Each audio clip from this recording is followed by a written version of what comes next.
Bonjour à tous, bienvenue pour cette première conférence de Supply Chain Event, une table ronde pour ouvrir le cycle intralogistique, automatisation, robotisation. À travers, on a 45 minutes pour dresser le portrait des tendances dans un secteur qui est quand même nous en tout cas chez Supply Chain Magazine, puisque je ne l'ai pas dit, je suis journaliste chez Supply Chain Magazine. L'automatisation en entrepôt, ça nourrit largement l'actualité des entreprises et de la transformation de leurs opérations logistiques. Pour cette table ronde, justement, j'ai essayé de trouver un angle, alors il est très très générique, face aux besoins d'agilité et de flexibilité en entrepôt, quel combo d'équipements et de solutions.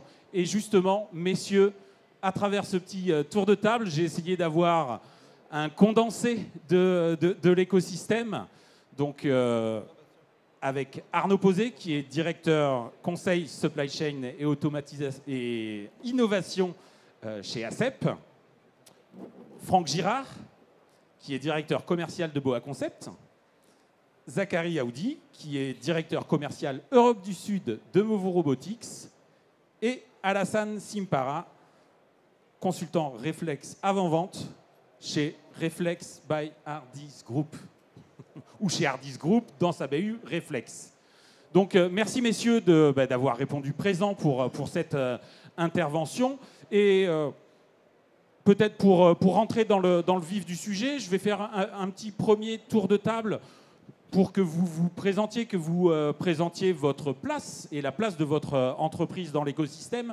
Et quand même, avec cette petite question, voilà, est-ce que vous auriez la possibilité, comme ça, d'emblée, de nous citer un projet récent auquel vous avez été associé, qui illustre justement ces enjeux croissants d'agilité et de flexibilité quand on s'attaque ou quand on poursuit l'automatisation de ces opérations logistiques. Pour commencer ce tour de table, peut-être du côté de Boa Concept, Franck. Merci Maxime. Bonjour à tous. Bienvenue aussi sur ce salon, puisqu'on ouvre, c'est le premier jour de l'ouverture et on sera bien sûr ravis de vous accueillir sur le stand de Boa tout au long de ces 2 jours pour vous faire partager nos expériences. Et c'est aussi le principe de ce qu'on souhaite faire avec Maxime aujourd'hui. Donc, Boa Concept, c'est une société qui est relativement jeune encore, puisqu'elle a 12 ans d'existence. Vous la connaissez peut-être plus sous un angle spécifique du convoyage modulaire.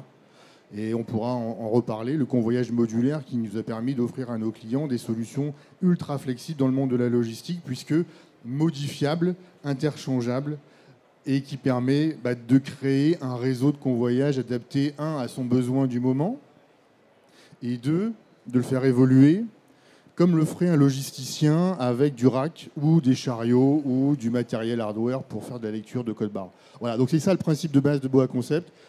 Et puis ensuite, nous sommes d'abord, avant tout, un intégrateur, c'est-à-dire que nous avons développé nos solutions et nous travaillons aussi avec des solutions partenaires qui nous permettent de produire et de concevoir des solutions qui sont ultra dédiées au business du client.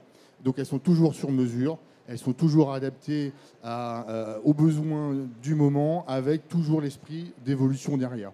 Donc dans cette gamme-là, vous allez retrouver aujourd'hui chez Boa, mais sans m'attarder parce qu'on en parlera dans les 2 jours qui viennent, mais des solutions de stockage automatisées, des solutions de picking et des solutions de palettisation robotisée. Donc c'est un ensemble aujourd'hui qui nous permet de travailler comme ça.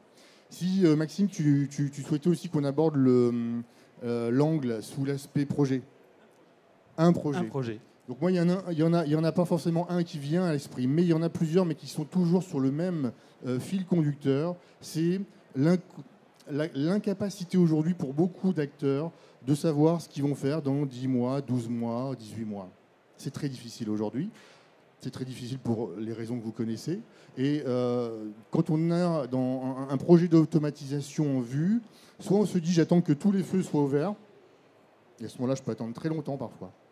Soit je dis, ok, j'ai quelques feux qui sont ouverts et je vais commencer maintenant, et je vais commencer avec le besoin de ce que je maîtrise, de ce que je connais. Donc on a beaucoup d'exemples, nous, parce qu'on travaille beaucoup avec des acteurs du e-commerce, qui, de par leur évolution à 2 chiffres, hein, depuis quelques années maintenant, alors c'est un peu fluctuant en 2024, mais admettons, avaient des besoins de convoyage relativement simples. Et je pourrais prendre des exemples de gros acteurs de l'alimentaire pour nos amis les bêtes, qui ont commencé chez nous avec 15-20 mètres de convoyeur et qui, d'année en année, ont ajouté des fonctions, ajouté de la capacité de stockage, de la capacité de traitement, pour avoir aujourd'hui des très très belles installations logistiques complètes. Je crois même que c'est un acteur qui est installé dans le sud des Landes. Oui, en l'occurrence. Ouais. Mais on a aussi dans le nord de la France qui sont un peu sur le même esprit. Je ne veux pas forcément dévoiler les noms parce que c'est pas... Voilà. Mais qui sont sur la même problématique ou la même logique d'évolution d'un business qui est variable et qui a besoin de cette flexibilité et d'agilité. Merci. Zacharia, pour Movu, et on reste d'ailleurs dans l'univers du matériel. Ce que je vais évoquer, matériel, équipement. Plus que matériel et équipement, Movu, qui est une marque du groupe Sto, un leader mondial dans la fourniture de rayonnage. Aujourd'hui, il a créé la marque Movu Robotics pour donner une automatisation qui se base sur la rentabilité aussi. Donc, en nous fournissant, on est concepteur, producteurs et fournisseurs, en direct ou à travers des intégrateurs, comme le cas ça peut être Boa Concept, des diverses solutions, en se basant sur notre produit phare, qui est l'Atlas 2D, qui est un shuttle à double profondeur, qui cherche la densité.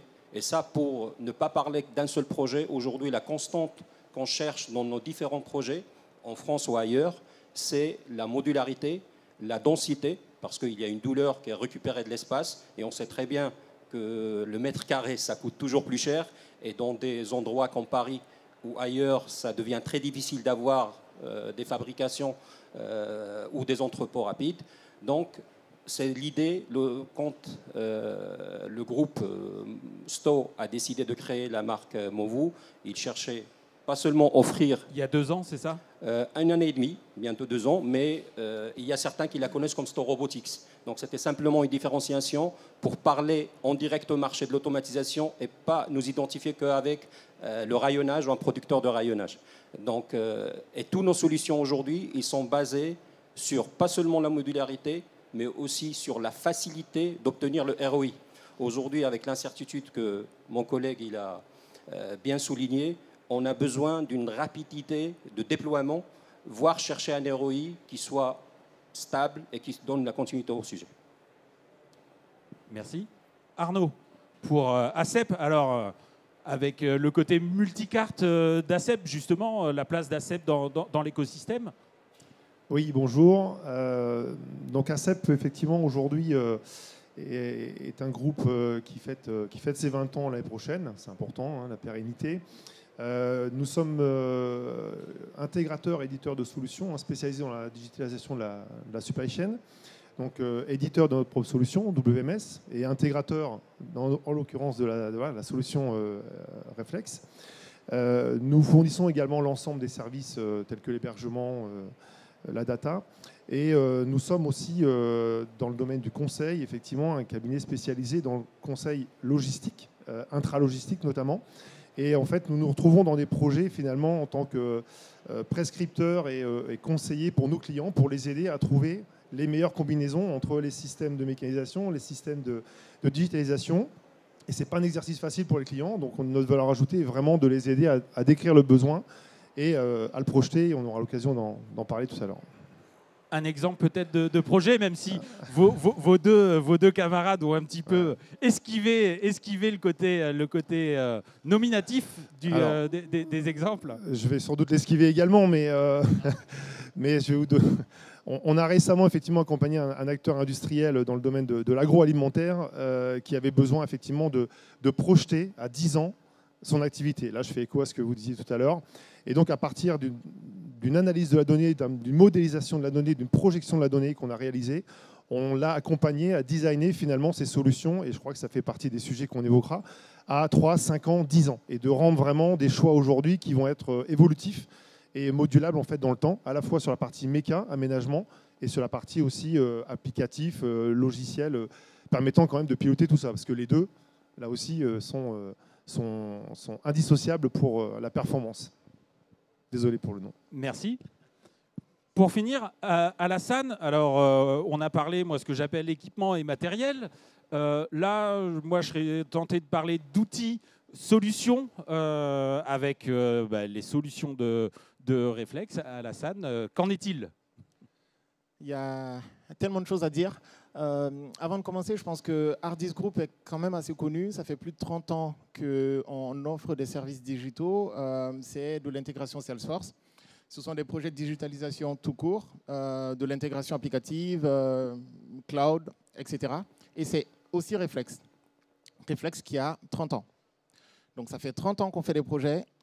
On a vu l'essor de l'automatisation, de la mécanisation, maintenant la robotisation. On a toujours su accompagner ça. Et notre rôle reste de pouvoir accompagner tout ce mouvement-là et aussi les mouvements qu'on ne connaît pas qui vont apparaître demain.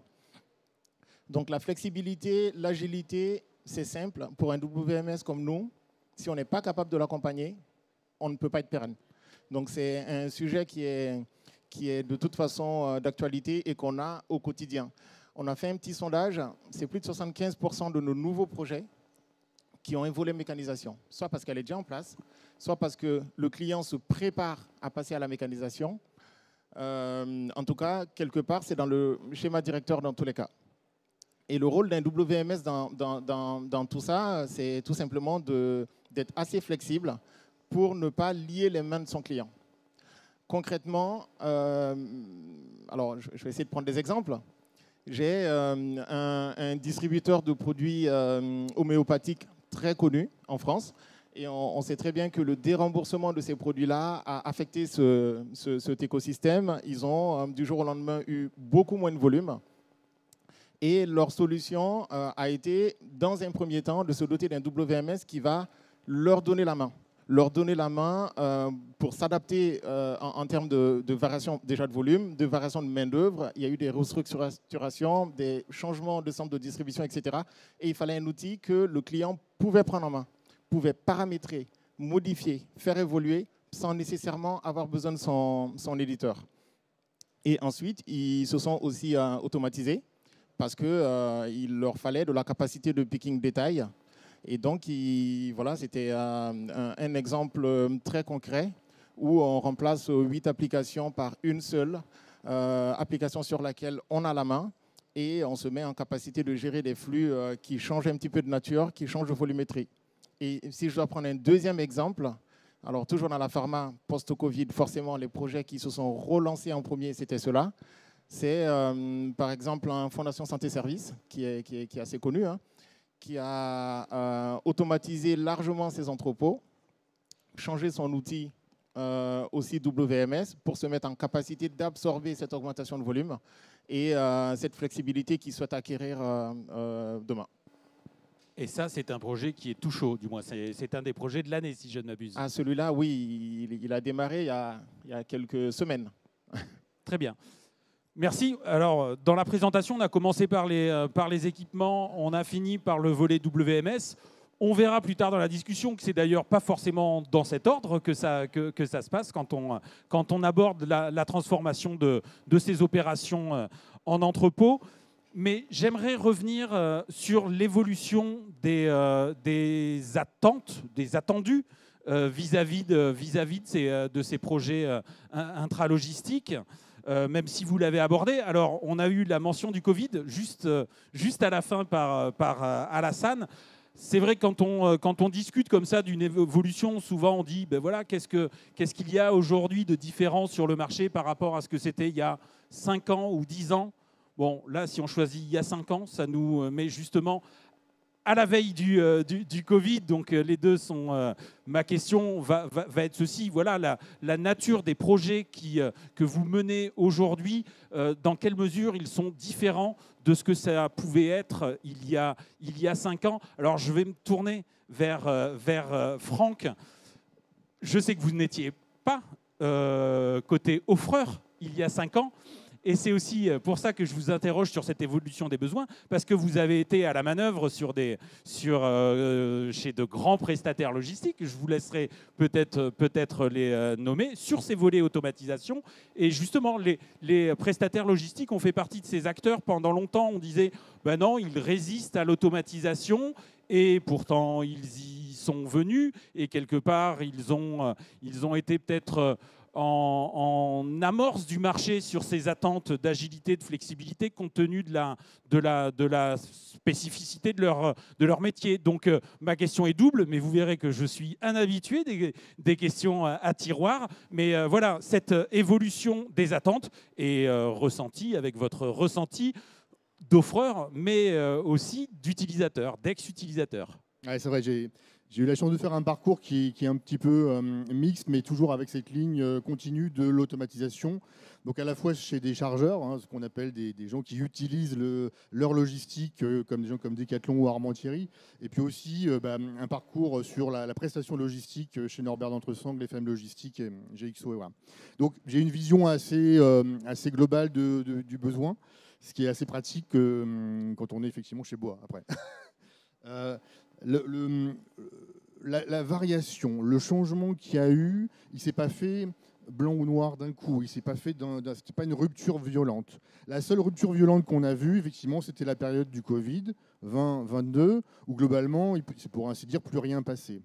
Ensuite, après Covid, on a eu un effet de rattrapage, donc tout le monde a connu ça, hein, peu importe la techno ou ce que les entreprises faisaient, il y a eu un effet de rattrapage pour combler les 2 ans perdus. Voilà. Ensuite, la grosse différence, elle vient du besoin. C'est-à-dire que le Covid nous a mis face à une évidence qu'on personne n'avait vu venir, et pour autant celle de pouvoir être garanti d'un service minima dans les entrepôts alimentaires, d'un service minima dans les entrepôts pharma. On a vu que c'était difficile et que parfois et souvent la mécanisation, l'informatisation devait jouer un rôle vraiment crucial pour garantir ce minima d'activité.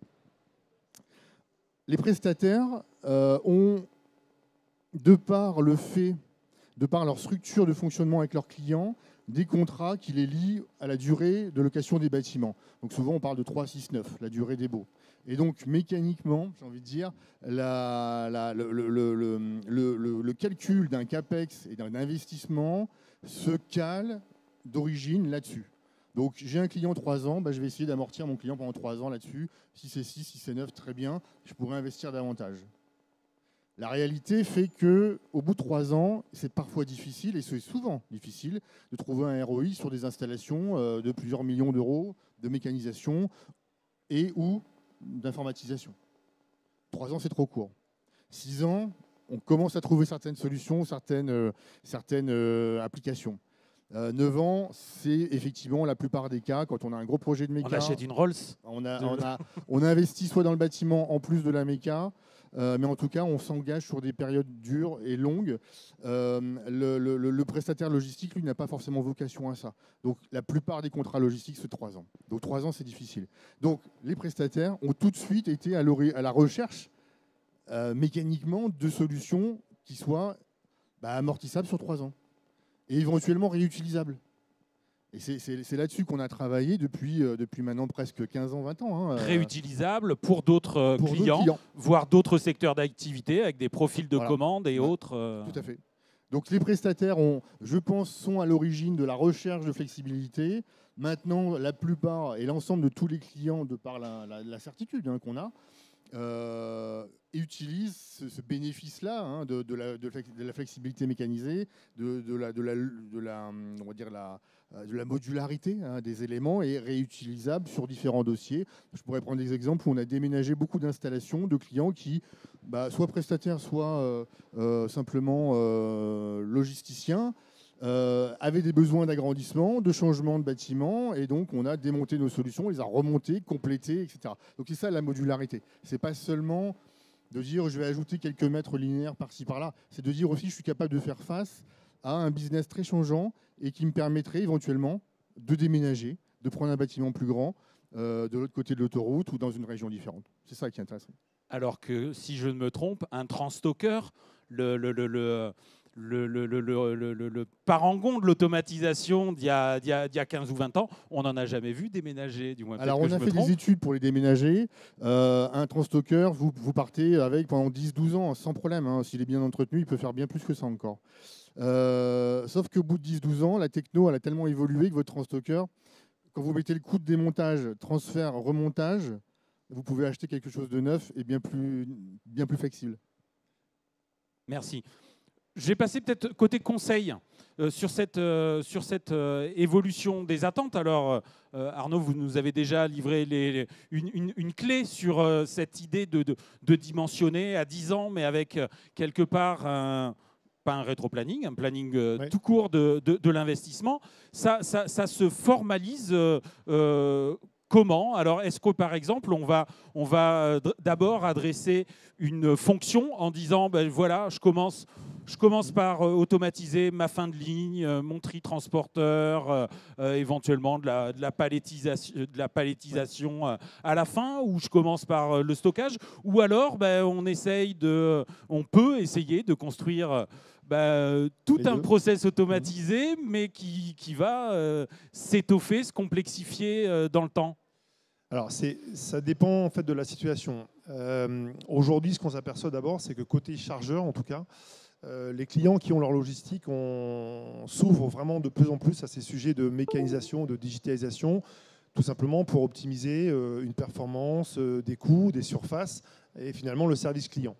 Une fois qu'on a dit ça, en fait, et c'est là où, encore une fois, nous, notre rôle, c'est de les aider à trouver cet éclairage, on va essayer d'identifier avec eux quels sont justement dans la chaîne les endroits sur lesquels il y a plus de criticité ou plus d'urgence par rapport à un service client.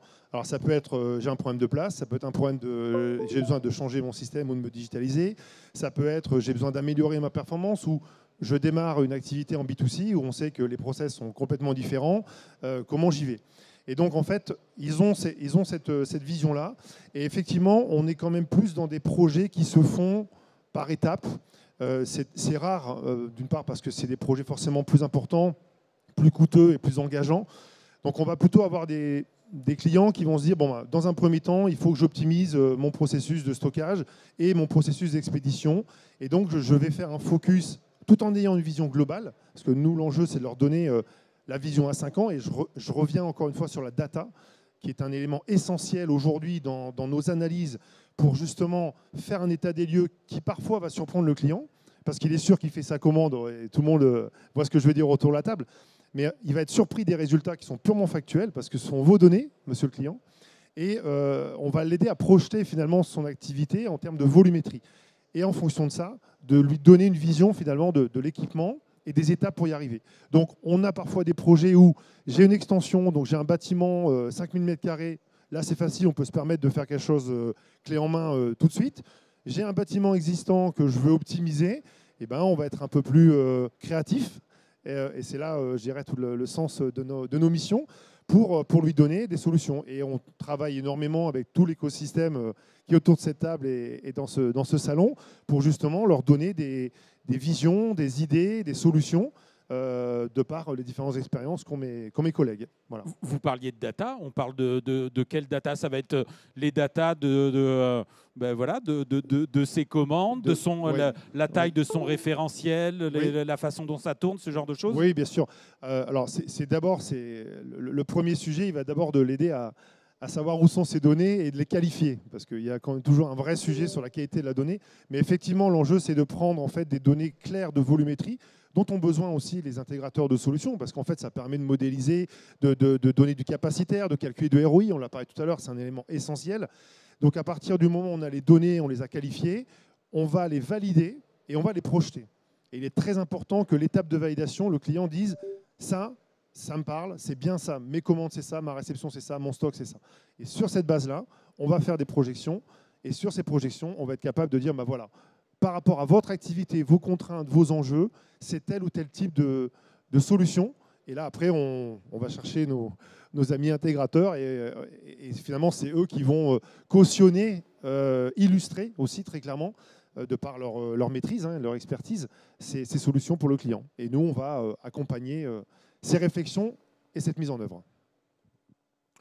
On a parlé données. Alors, je vais me tourner vers Alassane pour rebondir sur le volet données, mais surtout sur une notion qui a été abordée par Arnaud, sur le fait qu'on se retrouve avec des installations à qui on demande aujourd'hui, par exemple, voilà, de traiter un flux B2C dans un entrepôt qui était un entrepôt qui faisait de la préparation B2B pour une clientèle B2B, mais ça peut être aussi pour des magasins, si on pense à des entrepôts de la grande distribution et autres. Et ce mix, d'un point de vue équipement, il n'est pas simple, mais d'un point de vue outil de pilotage non plus, ça ne va pas de soi de gérer dans un même entrepôt et éventuellement même dans un même circuit automatisé des flux qui sont à la fois des flux B2B et des flux B2C où on aura bien sûr une logique de préparation beaucoup plus en détail, peut-être aussi des degrés d'urgence qui seront différents. Totalement. Avant de répondre, je pense qu'aujourd'hui, si on est équipé d'une solution logicielle qui n'est pas capable et de faire du B2B et de faire du B2C et de faire du cross-dock et de mixer tout ça, enfin, on est quasiment mort. Voilà. C'est la réalité. Où on est vraiment sur une niche d'activité. Non, mais voilà. La réalité est qu'aujourd'hui, c'est essentiel, c'est obligatoire. La question, et d'ailleurs, tous les grands acteurs savent le faire, en fait. Il faut dire les choses. La vraie question, c'est avec quelle flexibilité je vais pouvoir le faire. Est-ce que c'est en transformant, en mettant les mains dans le produit que je vais pouvoir atteindre cet objectif-là? Ou est-ce que le produit est naturellement pensé pour le faire? Est-ce que le produit a l'habitude de le faire par ailleurs, etc. Donc ça, c'est presque le prérequis. Ensuite, évidemment, le rôle d'un WMS, c'est de pouvoir déléguer. Déléguer tout ou partie d'un process à un système créé, spécialisé pour ça. La plupart des solutions intralogistiques sont basées sur des technologies qui sont quelquefois créées ailleurs, d'ailleurs, dans l'industrie, par exemple, pas spécialement pour la supply, pas spécialement pour la logistique. Ce sont des solutions qu'on va prendre et qu'on va adapter à un domaine en particulier. Vous pensez à quoi, là, en l'occurrence ? Je pense à des solutions de convoyage. Ce sont des solutions qui sont arrivées dans plein de domaines et qu'on adapte avec une solution logicielle comme Voie le fait pour aller rendre un service de convoyage par gare, de préparation par gare, où on va préparer des articles qui tournent beaucoup sur ces gares-là, etc. On va trouver des applications. Mais ce que je veux dire, c'est que l'équipement est créé, est pensé, est designé pour un service et être performant quand il rend ce service-là. Dans un entrepôt complexe, dans un entrepôt moderne, j'ai énormément de choses différentes à faire. Je peux prendre l'exemple d'un e-commerçant qui va préparer des petits produits de manière générale, ou en tout cas avoir des commandes de quelques pièces par commande.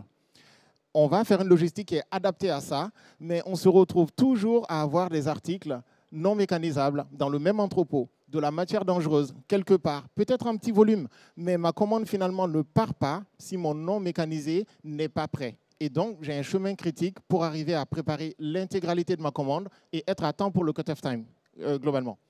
Donc, j'ai besoin d'une solution au-dessus de la mécanisation qui est capable de prendre en compte l'intégralité de la commande client, le cut-off transport, de déléguer la partie préparation détail à ma solution spécialisée en préparation détail, ma partie préparation bulky, ou en tout cas gros articles, matières dangereuses, typologie un peu différente, de les dédier aux bonnes solutions ou de les préparer en manuel, de s'assurer que l'ensemble arrive à quai au même moment, de les combiner ensemble et de charger.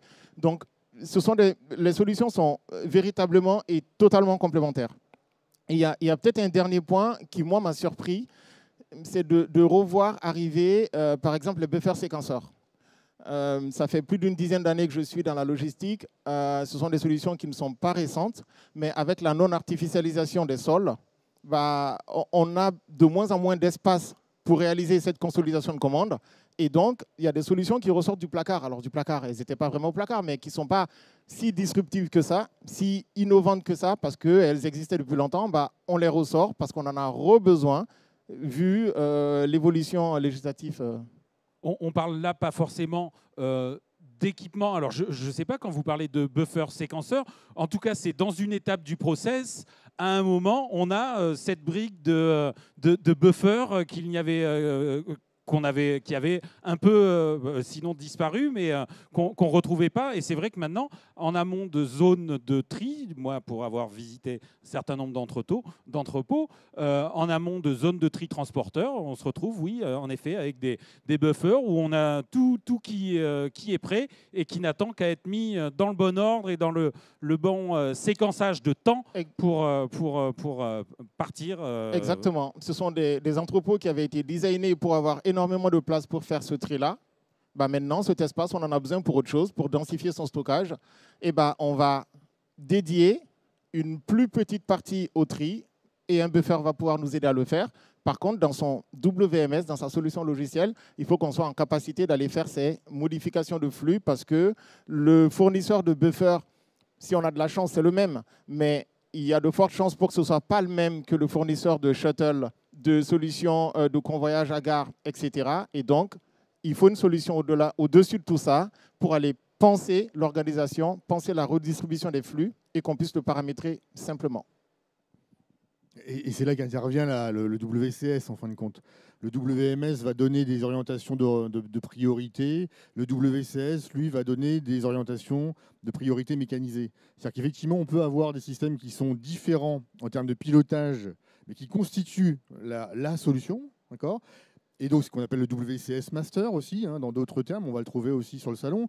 Mais c'est un WCS qui va permettre de piloter différentes technologies en se basant sur les priorités que le WMS aura indiqué. Voilà. Donc on parlait de buffer. Le buffer, il est apparu aussi il est réapparu dans le commerce alimentaire en tri-température, ce qui vous oblige à stocker à différentes zones, évidemment, et donc de préparer en différencier et pour rassembler la commande du client.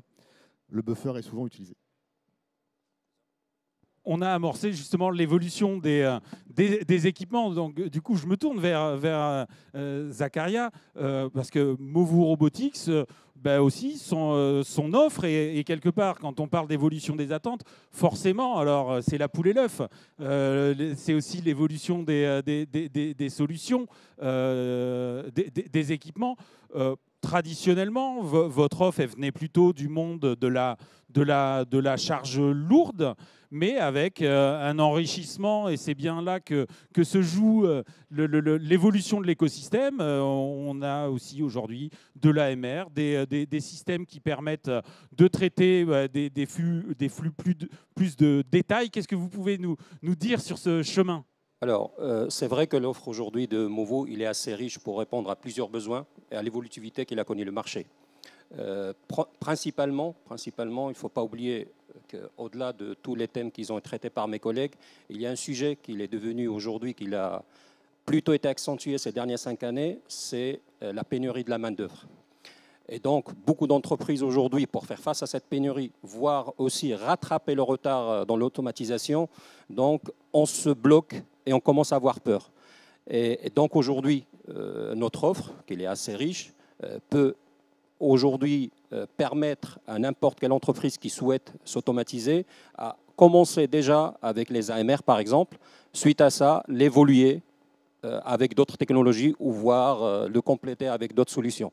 Donc effectivement, l'AMR aujourd'hui, ça peut être une première étape pour répondre à ce besoin de pénurie de main-d'œuvre avec deux solutions où ça baisse la charge de l'opérateur qui prépare la commande, voire aussi être une solution de convoyage, donc en premier temps. Vous évoquez l'AMR. Un AMR, c'est un robot. Oui. Et quelque part, on n'a pas encore parlé de cette robotisation dont on voit qu'elle peut répondre à des besoins de transfert de charge. On a des systèmes de stockage-préparation aussi qui reposent sur de la robotisation. Et quelque part, est-ce que derrière cette notion de robot, on n'est plus sur des installations qui relèvent du monde de l'automatisme et du pilotage d'automatisme, un WCS qui traditionnellement s'assurait que les automates successifs je ne suis pas technicien, hein, mais que les automates remplissent leur rôle et de façon coordonnée. Est-ce que l'arrivée des robots et d'un monde peut-être plus informatisé change quelque chose d'un point de vue, justement, pilotage, WCS, en termes d'hétérogénéité des systèmes à piloter? Alors peut-être Alassane, ces robots, on pilote un robot comme on pilote un convoyeur? Alors non. Voilà. Non. Tout simplement, on a toujours besoin d'un WCS. Attention. Mais ces solutions robotisées ont décalé la chaîne de valeur. La valeur était avant dans le nombre de cycles mécanisés qu'on est capable de faire, la vitesse à laquelle mon convoyeur, mon shuttle tourne. Aujourd'hui, les solutions robotisées apportent aussi une solution globale logicielle. On n'achète pas un robot unique, alors ça existe, mais en général dans la supply, on achète un ensemble de robots et d'ailleurs on achète un espace robotisé et d'ailleurs on achète une capacité de préparation par ces robots-là qui font du good summon et qui permettent à la personne de préparer. Et l'ensemble de ces solutions, c'est les robots, mais c'est aussi le système informatique qui accompagne ça et qui sont indissociables. La plupart de ces solutions matures du marché, quand on les achète avec son logiciel. Logiciel qui avant pouvait être appelé WCS, mais voilà, moi je les appelle des logiciels intégrés pour aller rendre un service global. Et donc ça pose véritablement la question de quel est le nouveau RACI dans les entrepôts, quel est le nouveau RACI entre le WMS, le WCS, etc. Nous, on a de plus en plus d'entrepôts où il y a des solutions assez intelligentes. Je peux citer l'exemple d'un Movu, par exemple. Hein. On a un site en propre où il est hors de question que Reflex pilote le robot. On pilote le système qui gère le robot. Donc, on est connecté de logiciel à logiciel et on est capable de rendre ce service avec ces deux solutions interconnectées. Par contre, quand on commence à parler de sites avec potentiellement plusieurs mécanisations, et potentiellement ces mécanisations reliées par un réseau de convoyeurs, là, c'est impossible de le faire sans un WCS. Pourquoi? Parce que l'ordonnancement stratégique est fait par le WMS. C'est le WMS qui va, en fonction du cut-off time, en fonction du nombre de personnes présentes disponibles dans l'entrepôt, en fonction de leur capacité de traitement dans un temps donné, prendre les décisions, à quel moment on fait la vague, quel est le meilleur transporteur en collaboration ou pas avec le TMS, etc. Chaque robot en autonomie, quand on lui dit quoi faire, est capable de faire son boulot proprement. Par contre, quand il faut éviter les goulets d'étranglement sur un réseau de convoyeurs, quand il faut se servir des capteurs sur le terrain pour savoir qu'il faut faire une boucle pour aller à telle gare est saturée, etc., c'est typiquement le rôle d'un WCS. Donc, pour moi, les rôles de ces solutions-là sont assez clairs. La partie stratégique côté WMS, la partie tactique temps réel, éviter un goulet d'étranglement physique côté WCS et le pilotage d'un système robotisé par le logiciel du roboticien qui est là pour rendre une promesse globale. Je suis capable de faire 450 pics à l'heure par opérateur à condition qu'on n'interfère pas avec ma façon de travailler. Je disais, on croyait que l'enjeu, c'était de choisir des équipements et un outil qui serait le WMS, mais non, il y a quelque part un nouveau sujet. En tout cas, c'est vrai que nous, on s'y est penché dans Supply Chain Magazine, dans un des derniers numéros qu'on a sur le stand d'ailleurs. Sur ce sujet WCS, c'est Warehouse Controller System. C'est nouveau. Alors, ce n'est pas nouveau en termes, parce qu'il y en a toujours eu, mais c'est un nouveau sujet qu'on voit apparaître peut-être dans les consultations, dans les appels d'offres. On a même peut-être maintenant des gens qui sont utilisateurs du WCS, là où par le passé, le WCS, il n'y avait pas d'utilisateurs. C'était les automates eux-mêmes qui étaient les utilisateurs. Donc ce sujet WCS, peut-être d'un point de vue conseil, c'est un sujet qui revient aujourd'hui dans les missions, dans les appels d'offres. Ouais. Alors effectivement, à partir du moment où on a un projet de mécanisation, on va forcément évoquer, on en parlait tout à l'heure, le sujet WCS. Mais moi, je pense que ce qu'on voit et ce qu'on a de plus en plus, c'est qu'au départ, il est très important d'aider le client à poser sa cartographie en fait, des flux physiques et des flux informatiques. Parce qu'on a des situations où en fait, les clients ont parfois accumulé en fait, des applicatifs et finalement, le sentiment global, c'est que j'ai plein de choses, mais finalement, ça ne fonctionne pas si bien que ça. Donc, très souvent, on essaie d'abord de faire cette cartographie pour redéfinir le rôle et le périmètre de chaque applicatif. Est-ce que le WMS couvre l'ensemble de la chaîne? Est-ce que j'ai d'autres logiciels maison? Qu'est-ce que fait mon ERP? Et effectivement, si j'ai un projet de mécanisation, quel va être le périmètre de chaque applicatif? Donc là aussi, on apporte un éclairage en fait, sur ces systèmes d'information pour aider à remettre finalement les choses dans leur ordre et dans leur périmètre, là où effectivement l'ERP est souvent le maître global. Il va communiquer avec le WMS qui, lui, va faire tout le job de gestion, mais qui va avoir à un moment donné, effectivement, pas une limite, mais en tout cas besoin d'aller chercher un autre applicatif, un WCS. On va parler aussi TMS de plus en plus, puisqu'on a aussi tout l'aval qui s'intègre là-dedans. Et finalement, c'est cette chaîne globale qu'il faut arriver à voir depuis le départ pour ensuite poser finalement les meilleurs scénarios et poser les meilleurs rôles. Donc, ou c'est le WMS avec son module qui va faire le job, ou c'est la structure qui va, elle, mettre son WCS. Et finalement, on va être vigilant aux interfaces. Et je voudrais juste rebondir tout à l'heure quant à la remarque sur la pénurie de main-d'œuvre et l'aspect mécanisation, automatisation. Pour moi, au niveau de l'entreprise, toutes ces solutions, à l'inverse, apportent une vraie valeur ajoutée aussi aux collaborateurs. C'est-à-dire qu'aujourd'hui, quand on mécanise, quand on digitalise, pour moi, on apporte effectivement, on améliore des conditions d'exécution, des conditions de travail, on valorise aussi des postes et des fonctions. Et c'est vraiment perçu comme ça aussi côté équipe, parce qu'on va leur permettre d'accéder et de monter en compétence sur des systèmes et finalement demain d'avoir des capacités plus fortes avec des outils performants.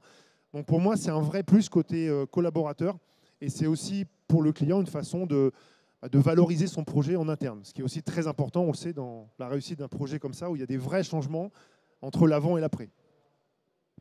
Messieurs, WCS aussi, maintenant, on vous pose des questions sur ce volet WCS au-delà de la nature et de ce qu'on voit de vos équipements. Oui, on est d'abord informaticien chez Boa Concept.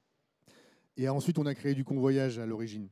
Mais le fait d'avoir plusieurs technologies nous oblige bien sûr à développer, et c'est ce qu'on a fait depuis plusieurs années maintenant, un WCS qui est capable de s'interfacer avec tous les WMS du marché. Bien sûr, Reflex, on connaît bien, et tous les autres. Et puis aussi sur tous les formats, que ce soit sur du web, soit de l'interface ultra standard en fichier à plat. Enfin, voilà, on peut aujourd'hui, et on doit aujourd'hui, se permettre de faire ça. Je voudrais rebondir sur les solutions AMR, ce qui est quand même aujourd'hui un peu ce qu'on mettrait en avant quand on parle de flexibilité, d'agilité. L'AMR, le robot qui bouge tout seul, c'est incroyable, oui. Mais au final, c'est quoi sa fonction? Si c'est juste déplacer d'un point A à un point B une charge, il va vous coûter quand même très cher cet AMR au final. Donc nous, on est assez convaincus que le mix techno, c'est celui qui va vraiment vous apporter le meilleur ratio investissement, fonctionnalité et performance derrière. Donc, mixer les solutions, n'hésitez pas à le faire. Par contre, le point clé dans votre projet, c'est profiter aussi de faire du lean et se dire, OK, on met tout à plat et on repart un peu à zéro, mais surtout pas venir coller des process que vous tenez à bout de bras, j'ai envie de dire, depuis 20 ans, et vous savez qu'ils sont là, donc on ne peut pas les casser. Bah si, justement, c'est l'occasion. Donc, mixez les technos, mais faites du lean avant de vous lancer dans un projet de méca, parce que c'est ça aussi l'agilité et la flexibilité que vous gagnerez demain. Si vous partez sur un cadre qui est très fermé, très concret, enfin très contraignant, ce n'est pas la méca qui vous aidera là-dessus. Il faut vraiment avoir une vue d'ensemble.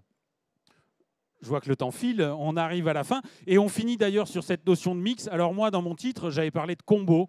Bon, c'était cette idée, mais il y avait bien cette idée qu'il y avait à la fois un mix de différents équipements, mais aussi une bonne formule à trouver entre les équipements, les outils de pilotage WMS, WCS, et en tout cas qu'il y avait... Voilà, que la valeur, elle était à trouver dans l'écosystème et la complexité de l'écosystème. Et je vous propose justement d'en finir là. parce que l'écosystème, il est là sur Supply Chain Event et on va laisser tout le monde aller faire son petit combo d'équipements et de solutions. Messieurs, je vous remercie pour... Merci, bon Merci salon. à vous. Merci, bon Merci. salon. Oui.